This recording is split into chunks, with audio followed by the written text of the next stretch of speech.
Hope you're having a great week, everyone. Thank you for spending part of it with us on a new edition of Rams Revealed. Los Angeles is off to Dallas this week to take on the Cowboys in Week 8. Our first-time guest is an offensive lineman who's off to a great start in his rookie season and just celebrated a 24th birthday last week. So why don't we start with a belated for Steve Avila. Thank you. Or Esteban. There you go, Esteban. There you go. Esteban. There you go. We're working on the pronunciation because we want to make it authentic and we want you to feel at home here in Los Angeles. And on our player podcast, thank you for stopping by to join us. Yeah, no problem. Enjoyed your OTA conversation with our friends Troy and Ricardo, getting to know you a little bit and talking about your Mexican-American heritage, and I highly encourage our audience to go check that out as well. Let's start with some football. Let's do it. A Week 7 loss to the Pittsburgh Steelers. Break it down for us. What was your reaction? Yeah, it's just, football is a team sport. And, when you don't play together, coming like offense and defense and the special teams as well, that's what ends up in losses. And I feel like that's what happened yesterday. We did a lot of good things, but we also did a lot of bad things. So we just got to, we watched some film on that. Just got to get back to it this week, prepare ourselves for Dallas.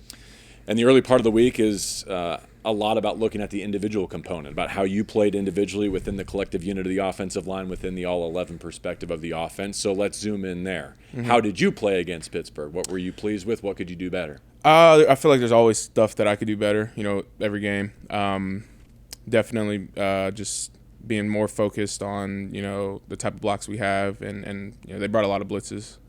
So just being more, into that.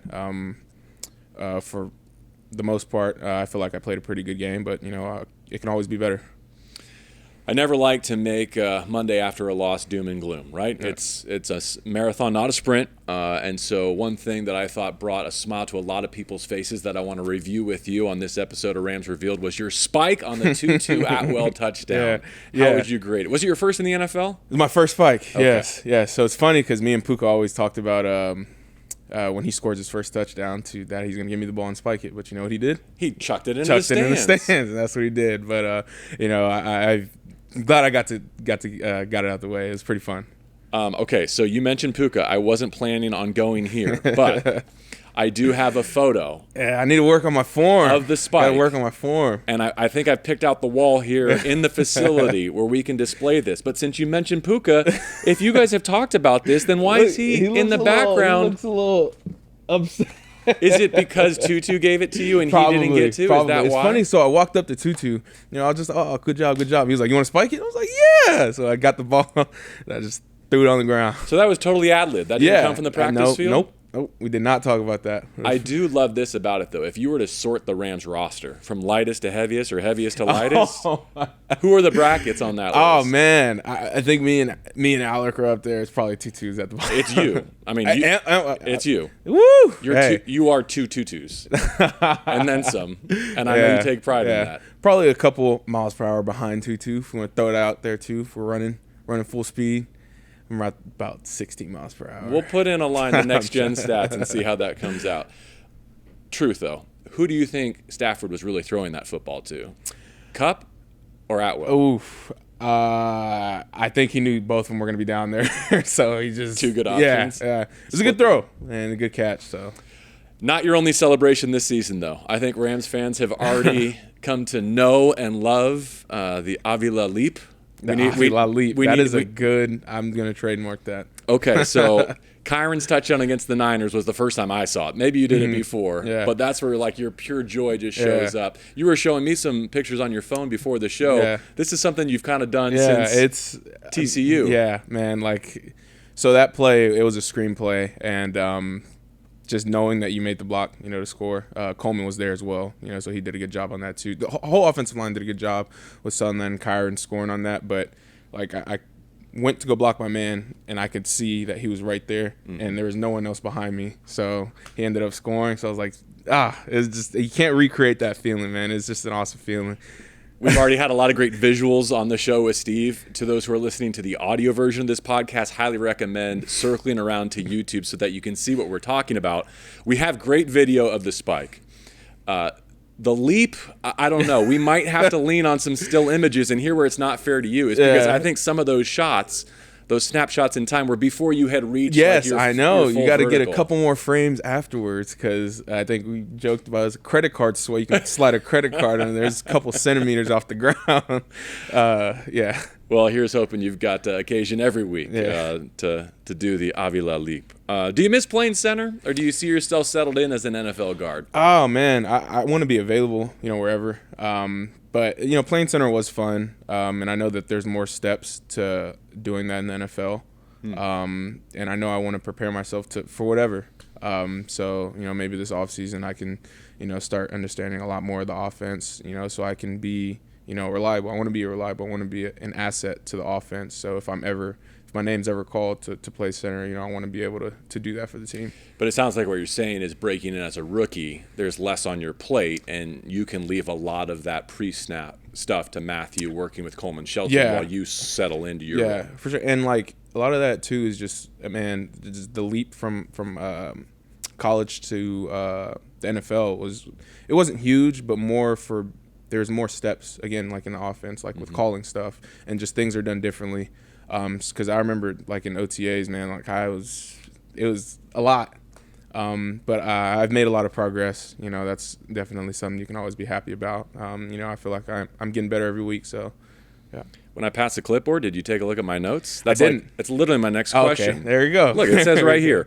Steve, you played at the highest level of college football. You made a national championship game. You faced the Georgia Bulldogs, one of the best defenses ever to walk the planet in college. What's the biggest difference going to the NFL, though, that you've noticed through 7 games?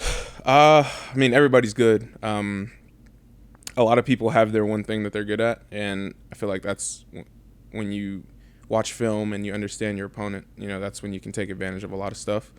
But one thing to take away, everybody's good. Everybody's going to beat you. And that's one pill I've had to swallow that I learned, had a good deal of learning my senior year, was that like you're not always going to win. You're going to lose sometimes. Sometimes they're good losses, which means like they're not that bad, but it's still a loss. And I've learned to not be so hard on myself when it comes to that, especially going against Aaron Donald every day. So you're saying you lose a rep, but it's not the worst as long as your quarterback doesn't end up in the grass. Exactly. But like going against Aaron Donald, like when the first couple days of pads, I'm like, dude, I don't know what to do. Like, this dude is crazy. And then someone came up to me and was like, dude, that's the 1% of the 1%. And like when you think about that, it truly is. Like, he's one of the best, of all time. And it's a learning process. And it's definitely going to make me better going against him every day. You've talked very frankly about the transition from high school to college, even though it was close to home at TCU, being a challenging one. Has this been more seamless, even though you're kind of jumping to the highest level of the sport? And if so, why? Like, was it difficult coming? Yeah, anything from like leaving home for the first time or transitioning to a new team? My older brother used to play college ball in Moore Park. So California wasn't anything really new to me. We'd come and visit him. But I don't know. It felt refreshing. During the draft process for me, it was hard, like not knowing where I was going to be at. And I'm like, dude, I could be anywhere.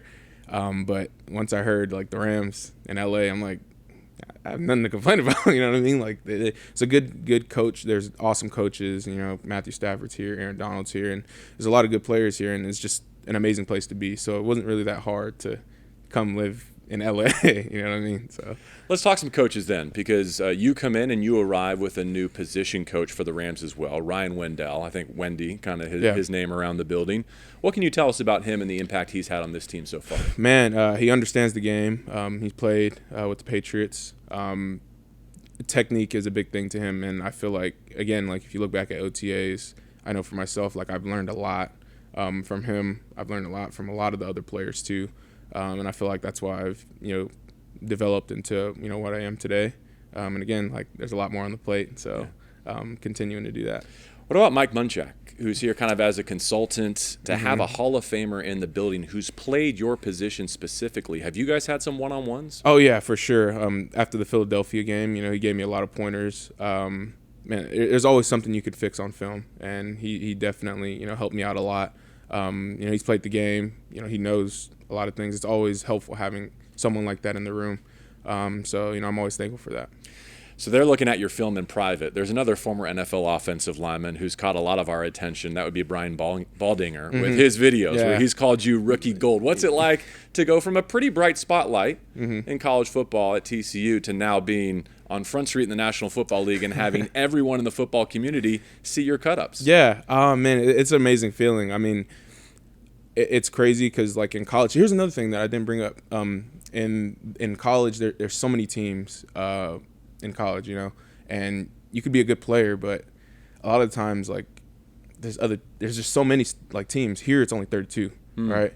And I look at every week as an opportunity to put stuff on tape and to make myself better. I always love competition, so I look at every week as, you know, a week to go against a good opponent and, you know, to make myself better. So I try to put the best things on tape, and, you know, that's what ends up happening. So I do like Brian's videos better than a colleague of mine who I know a little bit, Jeff Schwartz, who did a pre-draft video with you. I think you know what I'm referencing there. Yeah. We'll leave it at that, but that was my first exposure to Steve. Little did I know that you would become a Los Angeles Ram. Let's talk about your return to Dallas. You were born in Arlington, yes, in the Dallas, Metroplex? Yeah. Still your family's home? Yep, in Dallas, Texas.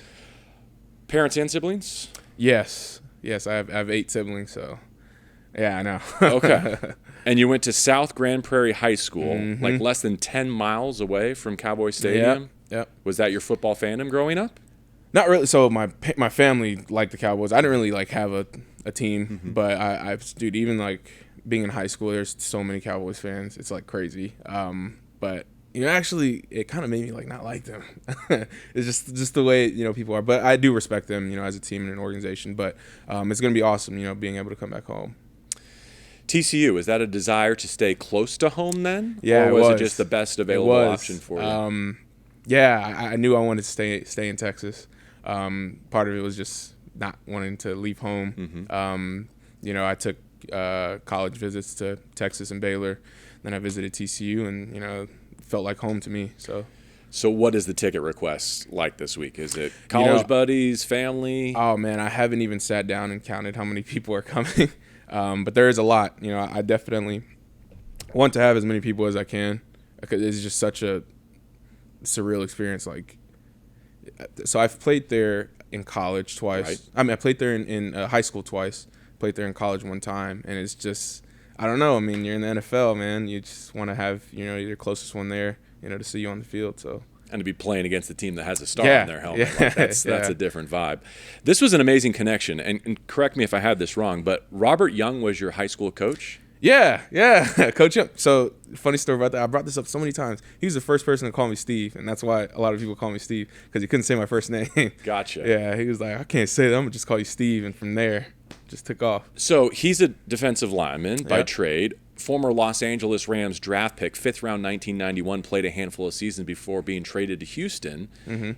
Did you guys have an exchange when you got drafted by the Los Angeles Rams? So there was a lot of people, like, blowing on my phone, obviously, when you get drafted. Yeah. But, like, I did see a post that he had made on Facebook about, you know, me being on the Los Angeles Rams, you know. So shout out Coach Young, man. That's amazing. He's going to have to buy his own ticket this week, though, if he wants to come. Is that what you're saying? Don't reach out?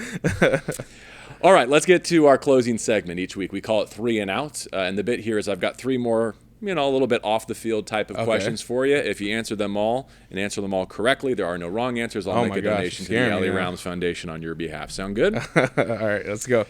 All right, so your father is from Mexico, you've said, settled near Laredo, Texas. Is that right? Yes. Originally, but your grandparents down that way still have a restaurant, I understand. Yes. A barbecue specialty place? Yes. Brisket is the go-to? Yeah, for me, yes. It's like Tex-Mex barbecue, but man, it's amazing. It's amazing stuff. And you would like to franchise it in the Dallas metro area someday? If I am fortunate enough to play in the league a long time, that was one of the things that I wanted to do, you know, growing up. Are you just going to slap your name on it? Are you going to get in the kitchen? Like, do you have any skills? No, I don't. Okay. I don't have skills. I'm going to learn. I know that. And tap into the family recipes. Oh, yeah, for sure. Awesome. Okay. This one comes from pre-show when Steve was wondering, are we going to see my toes in these sliders? Is this a video show? And I said, well, interesting you should point out your toes, because I was going to ask you to sell me on why I should invest in my first ever pedicure this week. Wow. Before You haven't going been to before. Dallas. You haven't been before? No, and I Dude, hear you're the guy. It is a good time, man. Like, so for football players, you get like calluses, and I know it's kind of like TMI stuff, but you get calluses on your feet, and like afterwards, you just feel like you're walking on clouds, man. Like, I think it's taking care of yourself, and I feel like that's what you should be doing. Are we talking weekly, monthly, I'll quarterly? probably get mine maybe every month, maybe every 2 weeks. So I'm telling you, it's beneficial. I'm telling you. Never be shy about coming into Rams Revealed without socks on. And then finally, I know I've showed you one picture already. I have another one, courtesy of a social media contact of ours. Jay goes by Prominent Kings, apparently a big Dragon Ball Z fan. And yeah, for sure. Are you as well? Yeah, I am. So he did a mock-up, I guess, of a pin that he's really working on, and I thought it was fantastic. Help me with the name. Is it Majin Buu? There you go. Did I say that correctly? Majin Buu. I am not a Dragon Ball Z guy. But the description that Jay gave us is that he's a bit of a mean character, but a huge goofball. Yeah. And Steve seems like an absolute gentleman and a goofball, but on the field, he's a big bully in a good way. So I thought it was a cool way to show how we appreciate and spotlight him. Let me get the picture here. Maybe we can add it to our YouTube edition here. But I want you to react to me. Like, would you rather be Maui from Moana, or would you rather be... I'd definitely be Majin Buu 100% of the time. See, look, he looks a little funny, but I'm telling you, that's someone not to mess with. And people who watch Dragon Ball Z know what I'm talking about. So this gets your full stamp of approval. Yes. Like, I mean, if you don't watch the show, you're like, oh my God, it's a pink guy. But if you do, you're like, oh my gosh, that's Majin Buu. Like, you don't want to mess with him. All right. Well, we hope we didn't get Jay in any copyright trouble. But if this becomes a thing, maybe you'll be good for his business. Steve, everyone who's gotten to know you so far, just giving you rave reviews on and off the field. I think we're fortunate to have you as a Los Angeles Ram, hopefully for many, many years to come. Enjoy your first trip back home as a professional to the Dallas area. I appreciate it, man. All right. For Steve, I'm JB Long. Thank you, as always, for joining us for Rams Revealed, Week 8, Cowboys and Rams in Arlington.